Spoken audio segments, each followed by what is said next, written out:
네, 오늘 우리 계속 레이기입니다. 예배의 거룩, 동행의 거룩. 이제는 조금 익숙하시겠죠? 오늘은 이제 일상의 시작, 일상의 거룩의 내용이 다루는 17장 이하의 첫 걸음을 이제 걷게 됩니다. 주요 내용은 예배에 있어서 제물 드림에 대한 어떤 이야기와 피에 대한 이야기인데 뒤에 나누겠지만 한마디로 이제 피에 대한 이야기다라고도 우리가 할 수 있을 것 같습니다. 우리 먼저 전반부의 내용을 보게 되면은 어떻게 하나님께 거룩한 예배를 드려야 하는가라는 어떤 예배 중심의 제사 중심의 이야기였다면 이제 후반은 어떻게 거룩한 삶을 살아가겠는가라는 것이죠. 예배 드린 우리가 이제 일상에서의 그 거룩을 어떻게 구현해 나갈 수 있는가 이런 부분들이 나와 있습니다. 그래서 크게 말하면 전반부는 제사 중심이라면 이제는 일상의 중심입니다. 그래서 오늘 그 첫 시작이기 때문에 일상의 거룩의 삶은 어떠한 출발로 가능케 되어지는가, 그 바른 출발은 무엇인가 라는 이야기가 다루어질 것 같습니다. 이 요구되어진 내용들을 쭉 우리가 앞에 살펴볼 텐데 어찌 보면 당시나 이제나 하나님의 말씀이 우리에게 어느 정도 우리가 할 수 있는 선택과 어떤 방향에 제약이 되어질 때가 있습니다.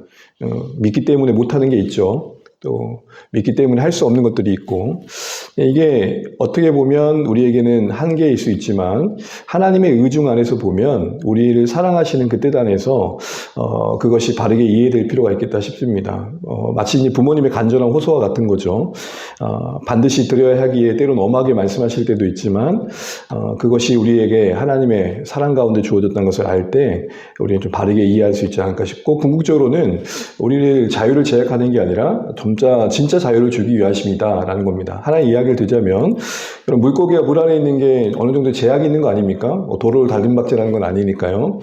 그러나 그렇다고 해서 이 물고기가 물 밖에 나오면 어떻게 됩니까? 죽게 되는 거죠. 결국 물 안에 있는 제약은 살리기 위함입니다. 지하철이 아니죠. 이거는 기차가 달리고 있는데 선로 위에 있다는 건 제약 아닙니까? 나도 도로를 달리고 싶다. 나도 고속도로를 달리고 싶다. 할 때 고속도로를 놔두면 어떻게 되겠습니까? 이 모양 되는 거죠. 그러니까 기차가 선로에 있는 건 제약이 아니라 그의 기차다움을 위한 한계이고 어떻게 보면 그가 진짜 기차다워지기 위한 그 역할을 하기 위한 환경인 거죠. 이런 맥락에서 우리는 하나님의 앞으로 17장 이후에 주어지는 여러 지침들을, 규례들을 받아들일 필요가 있다. 쉽게 말하면 하나님의 본심을 우리가 바로 알아야겠다는 겁니다. 이제 오늘 1, 2절을 읽게 되면 이제 17장 1, 2절을 보면 이런 말씀이 나옵니다. 같이 한번 읽어볼게요. 여호와께서 모세에게 말씀하여 이르시되 아론과 그의 아들들과 이스라엘 모든 자손에게 말하여 그들에게 이르기를 여호와의 명령이 이러하시다 하라. 이미 명령이라는 말 자체가 어떤 조언도 아니고 권면도 아니고 상당히 이제 부담스럽죠. 근데 그 대상이 아론과 그의 아들들, 제사장에게만 제한되지 않고 지금 이제 17장부터 다루는 20장까지 내용은 모든 이스라엘 백성들이 들어야 될 내용이다라는 것입니다. 예외가 없다라는 것입니다. 크게 두 가지 내용이 17장에 다룹니다. 절은 16절까지 그렇게 길지 않은데요. 전반부는 같이 한번 읽어볼까요? 제물은 하나님이 정하신 곳인 오직 성막 안에서만 잡아야 한다. 제물을 잡을 때 성막 안에서, 그러니까 하나님이 임재하시는 그 성막, 해막 안에서만 잡아야 된다라는 겁니다. 두 번째는 생명을 상징하는 피를 먹어서는 안 된다. 이렇게 말씀합니다. 내용이 어렵진 않죠. 근데 이 두 가지가 왜 일상의 거룩을 말씀하시는 시작에 자리하고 있는가? 요게 이제 오늘 우리의 관심입니다. 질문이 하나 드는 거예요. 여러분, 일상이라 그러면 사실 제사와는 거리가 먼 내용이잖아요. 그런데 일상의 영역보다는 제사에 가까운 내용이 가장 먼저 시작하는 거예요. 이게 이제 우리가 오늘 풀어야 할 궁금점입니다. 그렇잖아요. 일상 그러면은 사실은 어떻게 보면은 성막에서 제사 드리는 것과는 조금 이렇게 직접적으로 연관되어 나오는 부분들이 앞에 부분에 있어야 될 것 같은데 지금 제물은 어떻게 보면 제사와 관련된 건데 이게 지금 일상의 영역의 시작에 있다라는 거, 첫머리에 있다는 거, 요게 이제 우리가 궁금한 거죠. 이거는 이렇게 이해해야 맞을 것 같습니다. 제물을 다루고 있지만 제사 드릴 때 제물의 규례를 다루는 전반부의 내용이 있다면 이제 후반부는 그 시작은 제물은 제물이지만 일상에서 그 제물은 어떻게 다루어지는 내용입니다. 그러니까 이런 거죠. 예배의 자리에서 예배의 절차가 있잖아요. 그렇죠. 그거를 전반부가 다루고 있는 내용이라면 이제 오늘 제물이 분명 제사와 관련된 것이긴 하지만 일상에서 그 재물을 우리가 준비해 갈 때 어떻게 해야 되느냐, 이런 측면에서는 재물과 제사와 관련되어 있겠지만 일상의 영역이라는 겁니다. 그렇게 볼 수 있는 게 여러분 17장을 보시게 되면은 진영 안에서 진영 밖에서라는 이야기가 나옵니다. 그러니까 우리가 살아가는 삶의 어떤 공간이 나오고 있는 것이죠. 또 들이라는 이야기도 나옵니다. 그러니까 이스라엘 백성들이 어디에 있든지 이 재물을 준비하고자 할 때 이야기입니다. 잡으려고 할 때 이한 얘기입니다. 17장을 또 보게 되면 이후부터는 여러분 이제 자주 보시게 될 텐데 거류민이라는 얘기가 많이 나옵니다. 거류민. 거류민이라는 것은 이스라엘 민족은 아니지만 이스라엘 민족과 함께 살게 된 사람들입니다. 그러니까 쉽게 말하면 신앙은 없지만 그래도 어쨌든 그 땅 안에 같이 거주하고 있는 사람들. 비신자 그룹이라 할 수 있겠죠. 그래서 여호와의 신앙만을 가진 사람들이 모여 사는 그런 어떤 공동체를 전제로 말씀하신 게 아니라 안 믿는 사람과 함께하는 사람들을 전제로 말씀하고 계시다는 거예요. 그러면 이건 뭐예요? 일상이잖아요. 그런 면에서 보면 어떻게 보면 이미 이스라엘에 준 레위기 말씀의 대상 안에는 그 당시의 구성원들이 오늘날 말하면 국제화되어 있는 현상을 갖고 있는 것이죠. 요즘에 우리 보면 학교만 가도 외국인들 보기가 어렵지 않잖아요. 네, 조금 저는 외국인 오해받은 적이 좀 있긴 합니다. 그래서 구체적으로도 요구 받았습니다. 혹시 중동 사람이냐고 그래가지고 가만히 쳐다보다 한국말 해도 놀라긴 하더라고요.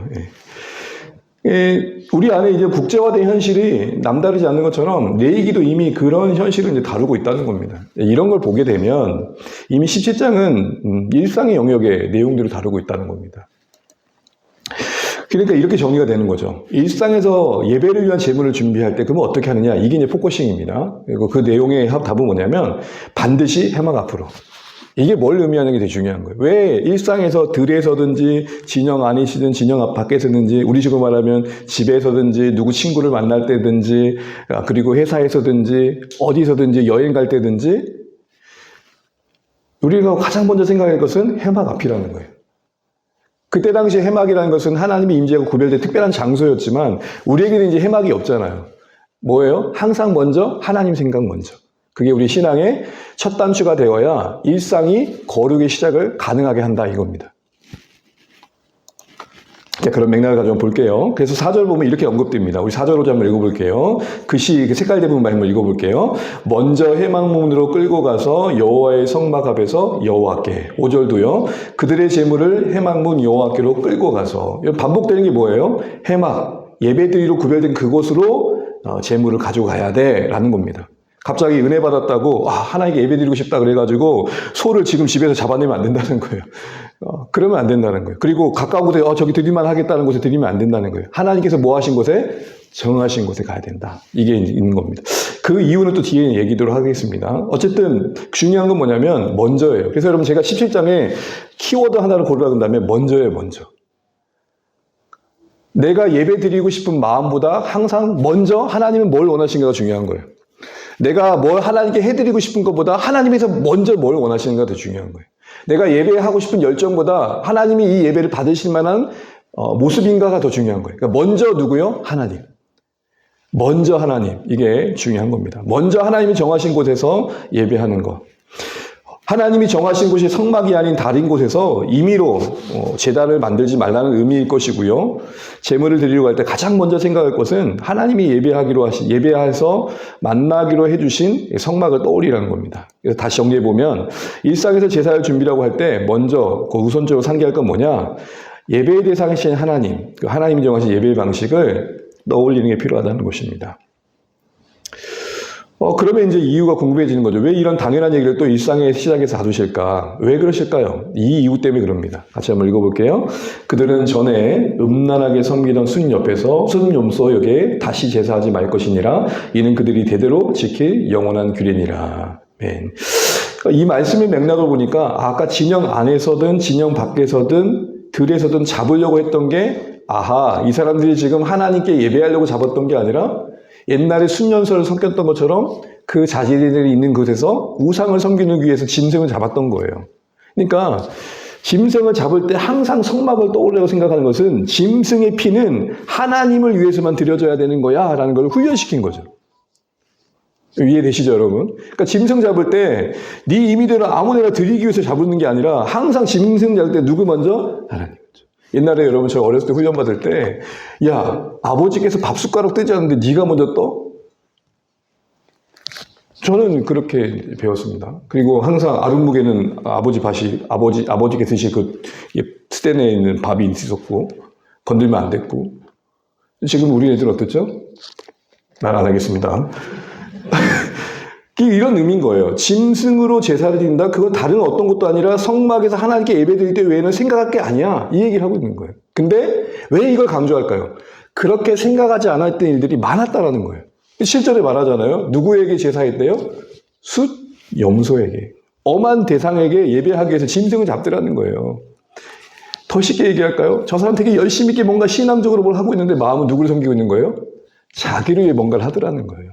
그러니까 이런 거예요. 내가 뭔가 하고자 하기 이전에 그게 정말 하나님께서 그 대상이 되고 계신가? 먼저 하나님이신가? 이걸 생각하라는 것이죠. 그래서 결국 이 성막에서만 잡을 것을, 이 당연한 것을 다시 한번 일상에서 강조하셨던 것은 우상 숭배와 관련된 겁니다. 특별히 음란하다는 말, 음란하게 섬겼다 이 말은 여러분 너무 잘 아시는 것처럼 하나님 아닌 다른 걸 의지할 때 음란이란 말을 썼고요. 또 다른 신을 예배할 때 음란이란 말을 썼습니다. 그러니까 영적 간음인 거죠. 그러니까 하나님께만 드려져야 할 마음을 누구에게요? 다른 신에게 줘버렸다는 거예요. 근데 그러면 안 된다는 겁니다. 예를 들어서 여러 표현이 있지만 레위기 20장 5절 한번 읽어볼게요. 노란색만요.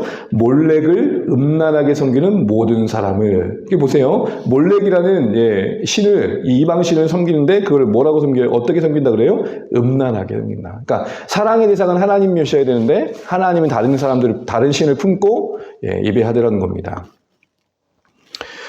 결국 재물을 하나님이 아닌 다른 곳에 드리는 그 제단에 엎드리는 삶을 경계하는 규례가 첫 규례라는 거예요. 오직 재물을 드려야 할 분은 하나님이심을 거듭 강조해야 할 만큼 이미 이스라엘 안에는 광야에서부터 끊임없이 하나님 앞에 문제됐던 건 뭐냐면 다른 존재에게 너무 마음을 쉽게 빼앗기더라는 거예요. 여러분 이제 레위기는 아직 이 시점에서는 광야에 있어요. 그런데 가나안 땅에 갔을 때 어떻게 될까요? 이거는 휘황찬란한 거죠. 여러분 아무것도 없었을 때의 경건과 눈을 뜨면은 막 휘황찬란한 것도 있으면 오빠 놀다가 뭐 이런 거 있고 막 와 이런 거 있고 막 눈에 볼 때는 막 진짜 현란한 것도 있으면 여러분 어떻게 하시겠어요?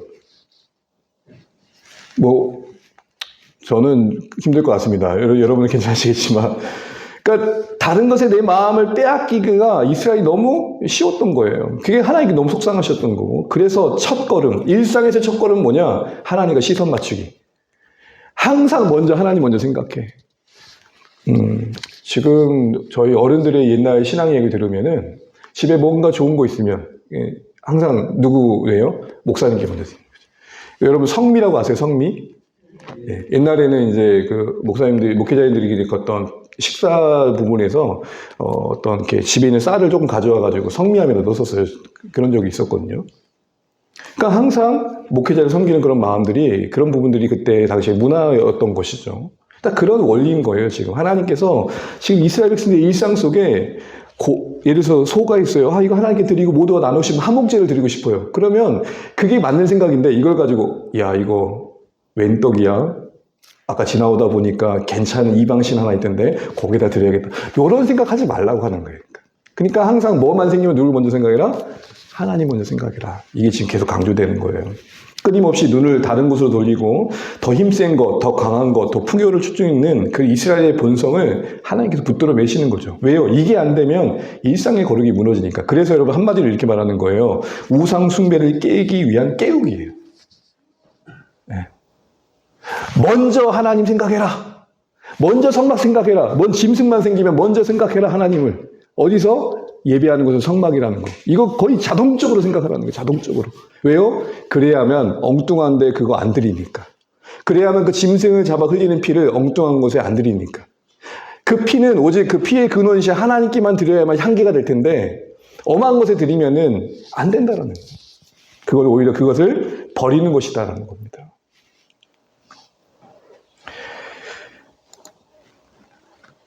이것은 그래서 정리해보자면 일상의 거룩의 첫 머리로서 10계명의 어떤 1계명의 적용으로도 볼 수 있는 부분이 있는 겁니다. 1계명이 뭡니까? 나 외에 다른 신을 내게 있게 말지는. 이 말이 무슨 말이에요? 이게 안 되면 2계명도 3계명도 4계명도 5계명도 안 된다라는 거예요. 그러니까 일상에서의 거룩이 제대로 되려면 이거 먼저 점검해 봐야 된다는 거예요. 하나님이 계시는 성전 밖을 떠나서 내가 살아가는 그곳에서도 여전히 하나님 앞에 있다라는 이 생각이 자리매김하지 않으면 일상 거룩 어렵다라는 겁니다. 왜 교회 안과 교회 밖이 다를까요? 그래도 조금은 여기는 더 하나님이 계신 것 같고. 어떠세요? 여러분 교회 밖에 나가시면? 그렇습니다. 하나님께 예배하면서 다른 신을 섬기는 것들을 지적하면서 하나님께서 이스라엘 백성의 일상의 거룩을 위해서 기억하길 원하셨던 건 뭐냐면 코람되어 있는 거예요. 너희가 하나님 앞에 있다. 특별히 나 외엔이란 말은요. 원래 원본에는 나 앞에서요. 그러니까 이스라엘 백성들이 하나님을 제껴놓고 다른 신을 예배한 것에 하나님께서 지금 뭐라고 하신 게 아니라 멀쩡히 하나님 앞에 나오는데 그 하나님 앞에서 속으로 뭘 품고 있다고요? 다른 거 품고 있는 걸 지금 지적하시는 거예요. 다른 거죠. 완전 다른 거죠. 그냥 교회 안 나오면 모르겠는데 교회에 나오면서도 하나님에서 다른 생각하고 있는 거, 이걸 얘기하고 있는 거예요. 이걸 뭐라 그래요? 이중성, 위성이라고 그러는 거죠. 왜 근데 이스라엘 백성이 이런 생각을 했을까요? 다다익성. 여러분, 신이라는 존재가 내 중심적으로 바라볼 때 나를 돕는 자라는 존재 정도로 이해되면 많으면 많을수록 좋아요, 적으면 적을수록 좋아요. 우리 정서를 보시면 여러분 우리 옛날 어르신들을 보게 되면은 신이란 신은 다 부르잖아요. 장독대에도 신이 계시고 부엌에도 신이 계시고 온갖 신들이 다 있잖아요. 그래서 한번 제가 말씀드렸잖아요. 일명 한 번에 그분들을 부를 수 있는 한 마디가 있다고. 뭐요? 천지 신명이. 얼마나 효과적이 우리 어르신들이. 다 부르니까 너무 힘드니까 한 번에 부르잖아요. 이런 다다익선의 세계관을 경계하라는 거예요. 왜냐하면 하나님 편에 보세요. 이제는. 하나님 편에서 내가 여러 신들을 갖고 있는 것에 안정감을 느낀다는 것은 누구로만은 부족하다는 거예요? 네, 하나님만 부족해요. 제가 만약에 하나님도 좋아하고 사랑하는데요. 저 부처도 좀 괜찮은 것 같아요. 이러면은 이 말이 무슨 말이냐는 거예요, 지금. 그래서 일상의 규례의 기본적인 출복은 코람 대음을 보여주는 말씀이라 볼 수 있습니다. 이걸 얼마나 강조하시는지 이걸 어기면 엄한데 피 흘리는 제사를 드리면 피 흘리는 자로 여겨진대요. 이 피 흘린 자란 말은 살인자를 말하거든요. 살인한 자는 아니지만 살인한 자와 닿지 않다는 거. 왜냐하면 동물의 피는 흘려져 오직 하나님께만 그 피의 근원신 하나님께만 드려져야 되는 제한된 영역인데 그 피를 엉뚱한 것에 흘리니까 이걸 죽인 거랑 마찬가지다는 거예요. 이건 조금 더 학대 적용해 보면 하나님께만 바쳐져야 할 우리가 하나님 아닌 다른 곳에 우리를 드리게 되면 자해하는 거예요. 내 인생의 가치를 자해하는, 내 인생의 존재를 자해하는 거예요. 엄한 곳에 내 에너지를 쓰고 있고 엉뚱한 곳에 허비하고 있으면 우리는 영적으로 우리를 자해하고 있는 거예요. 제한된 에너지를 오직 하나님께만 드려야 돼도 부족할 때 그 무언가에 자꾸 흘려가고 있다면 우리는 우리 스스로를 하나님께만 바쳐져야 할 존재로서 그 가치를 자해하는 거다. 이렇게 얘기하는 겁니다. 그렇게 말씀하시는 거예요. 피 흘린 자다 그거. 그리고 이렇게 경고하세요. 자기 백성 중에 끊어지리라. 여기 계속 언급되는데 이 말은 언약의 백성에서부터 벗어나게 하신다는 출교를 얘기하시는 거죠. 모르는 사람 여겨버린다는 겁니다. 모든 생명의 근원의 피를 헛되이 흘리는 그 결과가 얼마나 비참한지를 이제 보여주고 계시는 거죠. 그런데 역으로 5절, 6절을 보시게 되면 적법한 곳에 적합한 제사장을 통해서 드려질 때는 향기가 된대. 어떤 맥락인지 아시겠죠? 나를 엄한 것에 헌신하게 되면 내가 가지고 있는 가치를 발현할 수 없는데 나를 부르신, 나의 근원이신, 나의 피로 상징된 생명의 근원이신 하나님께 바쳐질 때 향기로운 제사가 되어지는 것처럼 가치 있게 진다는 겁니다. 이걸 굳이 한마디로 정리하자면 바로 이거예요. 이게 뭡니까? 이 그림을 보고 한 문장을 써라 그러면 뭐라고 쓰시겠습니까? 삐딱아 노트? 뭐죠?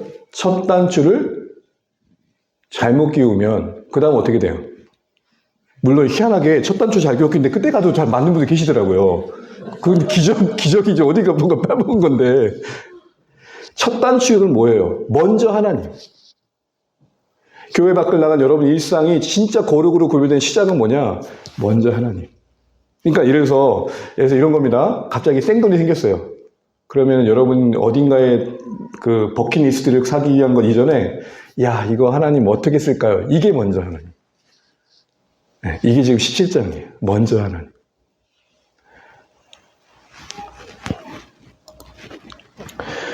하나님 앞에 그 제물의 피가 뿌려질 때 가장 향기로운 인상이 되는 거 보여주는 거 우리에게 어떻게 한번 적용해 볼까요? 말씀드린 것처럼 하나님을 먼저 생각하는 그 우선권을 하나님께 두는 거.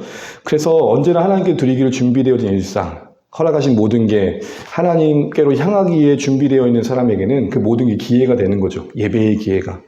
그래서 성경에는 이렇게 우리에게 신학의 버전으로 권면합니다. 다시 한번 읽어볼게요. 그러므로 형제들아 내가 하나님의 모든 자비하심으로 너희를 권하노니 너희 보면 하나님이 기뻐하시는 거룩한 산제물을 드리라. 이는 너희가 드릴 영적 예배니라. 이 영적 예배를 또 다른 말로 말하면 일상의 예배다 말하는 겁니다. 우리가 이렇게 함께 모여서 하나님 앞에 머무는 것도 예배이지만 이제는 하나님의 머물렀던 우리의 영혼이 흩어진 그곳에서 하나님 앞에 한 존재로 살아내는 것. 그래서 내 몸은 성막에 있지 않지만 구약 버전으로 말하면 내 몸은 교회에 있지 않지만 언제나 교회로 달름막질하기 위해 준비된 몸 상태. 이게 바로 오늘 이 전반부의 첫 일상의 거룩의 겉면에 먼저 성막에서만 재물을 잡으라는 말씀의 의미가 아닌가 싶습니다.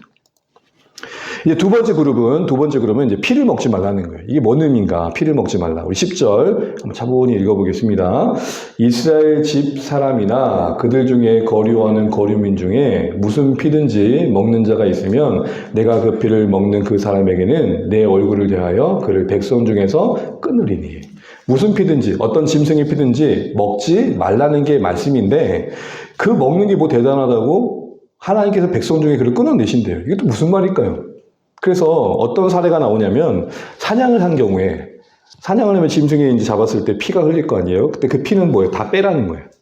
지금도 이 피를 뺀 그런 의식을 지키죠. 이런 할례를 지키는 분들은 음식에 대한 할례를 지키는 분들은 피를 땅에다 흙에 묻는 건 뭘까요? 흙으로 온 인생 흙으로 가는 개념처럼 생명의 근원이 하나님께로 되돌려 드린다라는 의미인 겁니다. 그리고 피를 뺀 그 고기를 먹게 되는 거죠. 그렇지 않을 경우에 피를 먹은 건 혈성에서 끊어진대요. 또 하나의 경우가 나오는데 가다 보면은 요즘 보통 로드킬 당하는 동물들이 있는데 그 보통 고라니나 이런 거 여러분 치고 나면은 여러분 어떻게 하세요? 신고하세요? 트렁크에 실으세요? 고라니가 무릎이 좋다는 거 아세요? 좀 부교육자 때 우리 담임 목사님이 무릎이 안 좋으셔가지고 교육자들 모이셨을 때 농담만 진담만으로 거기 고라니가 한 번씩 내려왔거든요. 새벽 예배 누터났는데 고라니가 눈에 맞을 때도 있었어가지고 근데 이런 말 하는 거예요. 고라니 잡으면 일주일 휴가 주겠다. 그래서 그 길거리 가다 보면 고라니 죽은 것들 많이 있잖아요. 여러분 그런 것들은 어떻게 해야 될까요? 내기의 법대로 한다면은 그냥 먹으면 안 돼요. 왜요? 여전히 뭐가 있으니까 그 안에 피가 남아있어요. 누군가가 어떤 짐승이 해친 것도 피가 남아있잖아요. 그래서 먹으면 부정해지는 정도입니다. 앞에 스스로 사냥을 해서 피 흘리지 않는 것들은 오히려 더 큰 경계를 하고 계시지만 이건 어쩔 수 없는 분이라 생각하시는 거죠. 그래서 어쨌든 부정함을 입게 되는 경우입니다. 어쨌든 동일한 건 뭐냐면 먹지 말라는 거예요. 왜 그러실까? 두 가지 이유를 되는데 생명은 피다는 겁니다. 11절에 그러고 14절에도 피가 생명을 채우는. 한마디로 말하면 생명을 상징한 피를 결코 함부로 다루거나 흘려보내면 안 된다. 그리고 피를 볼 때 여기 신앙적 요소가 있는 거예요. 자, 피는 생명. 생명의 주권은 하나님. 한번 따라해 주실까요? 시작. 피는 생명. 생명의 주권은 하나님. 이 논리 속에서 이 말씀을 보면 이해가 되는 거예요. 그러니까 하나님 편에서 이스라엘 백성들이 제물을 드려 흘리는 피나 어떤 짐승들의 피를 볼 때 그 피는 곧 그 제물의 그 짐승의 생명이고 생명의 소유자는 하나님이시니 그 피를 함부로 하지 말라는 의식은 결국 누구를 함부로 대하지 마라? 하나님을 함부로 대하지 말라는 훈련이었던 거예요. 그럼 이거 보고 이제 손 짚고 먹으면 안 되겠다 이렇게 적용하시면 안 되고 이 피라는 게 가지고 있는 그 상징 속에 있는 하나님과의 이스라엘 백성의 관계성을 볼 필요가 있는 것이죠. 오늘 다루진 않겠지만 어쨌든 그러게 먹지 말라는 것은 피가 상징하는 그 생명의 존중을 우리 안에 생명의 존중이 있어야 되는 거죠. 또 우리는 서로에 대한 존엄함을 느낄 필요가 있어요. 가끔 제가 이제 교회에 있으면은 저를 부르시는 분들이 계셔요. 저희 성도님들보다는 이제 길거리 가시다가 이제 도움을 구하시는 분들이 종종 오셔요. 오늘도 오셨는데 77회 선배라고 하시면서 오셔가지고 여러 얘기를 들었습니다. 그래서 도움을 드리긴 했어요. 근데 사실 여러분 대하다 보면은 뻔한 거짓말을 하시는 게 이제 느껴질 때가 있잖아요.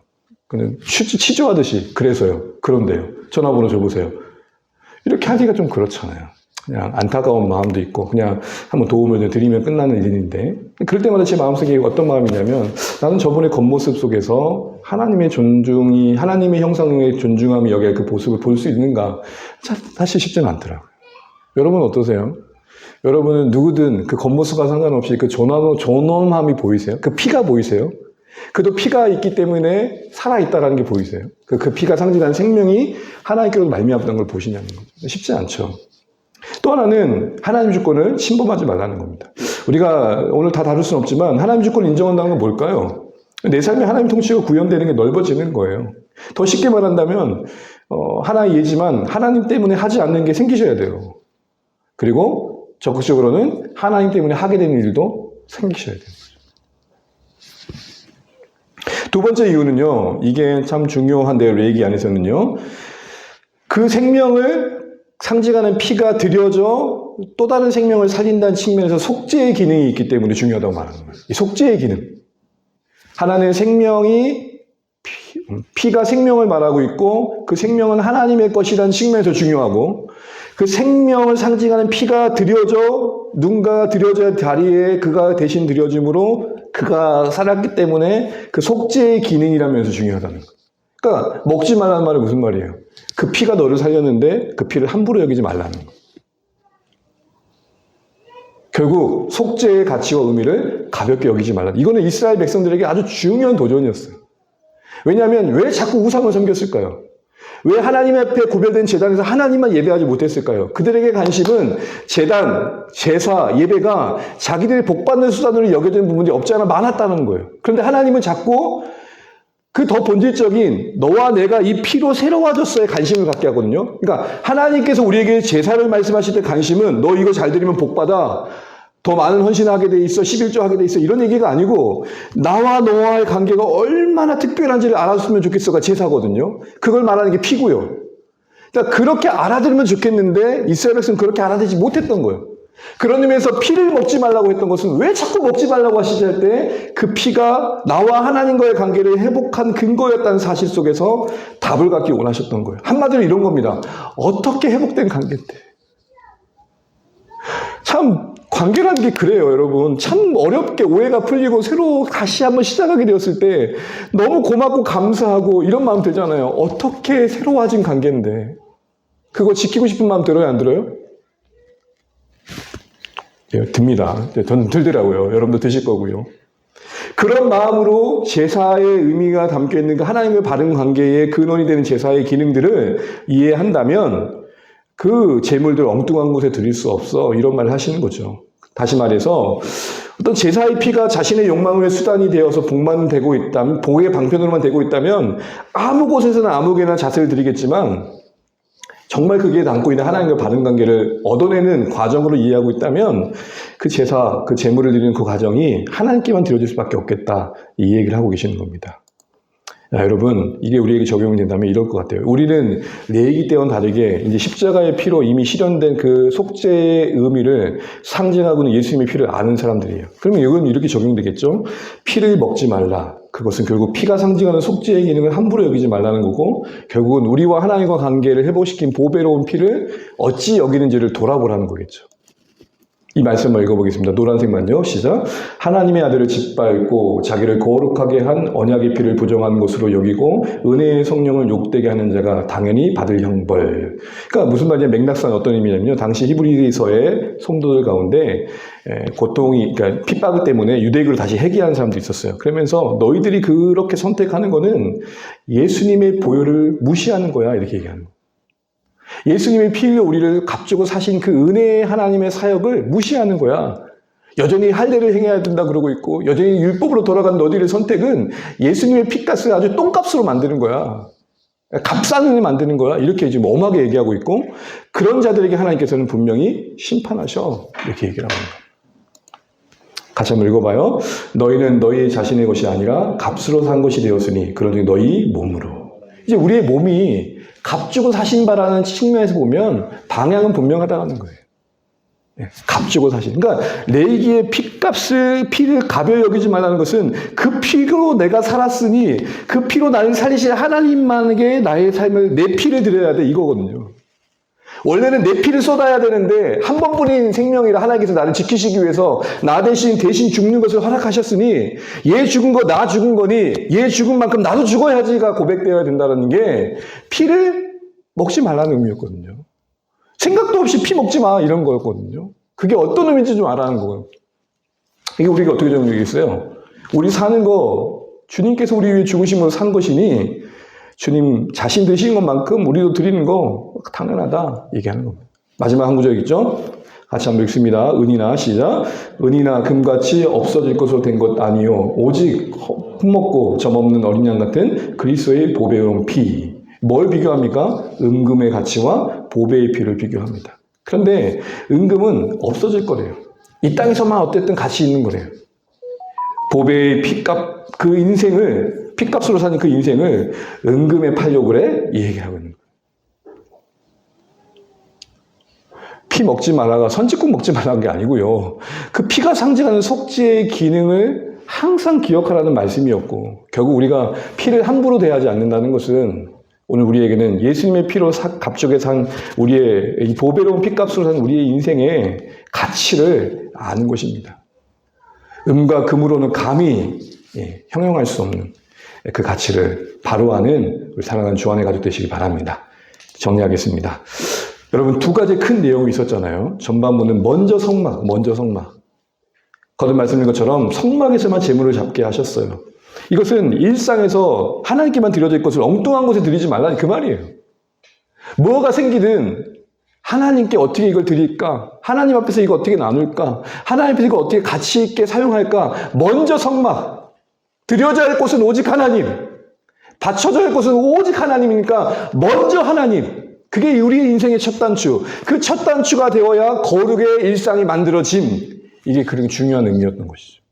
두 번째로 피를 먹지 말라 이 말은 무슨 말이냐면 피가 상징하는 생명의 영역이 하나님께 있다는 것을 알라는 것이고 그러니 막중한 의미를 담고 있는 피를 함부로 여기는 것이고 하나님의 주권을 함부로 여기는 것 같다는 얘기였고 또 한 걸음 더 나아가 그 생명이 생명을 낳은 속죄의 기능을 담고 있으니 속죄의 가치를 기이 여기는 이스라엘 백성 되면 좋겠다. 은금보다 어떻게 하나님과 회복된 관계인데 어떻게 얻게 된 하늘 생명인데 어떻게 얻게 된 천국인데 이게 더 큰 가치가 되어져서 세상의 은금의 가치를 이야기하는 그때에 우리는 이 보배로운 핏값을 아는 자로서 담대하자는 거예요. 여러분 요즘 금 시세가 어떻게 돼요? 떨어졌어요? 올라갔어요?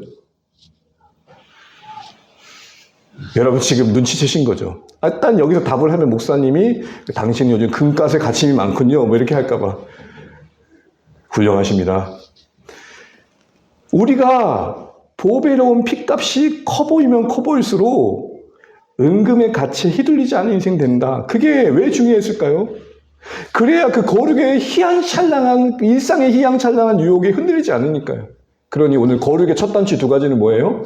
하나님 앞에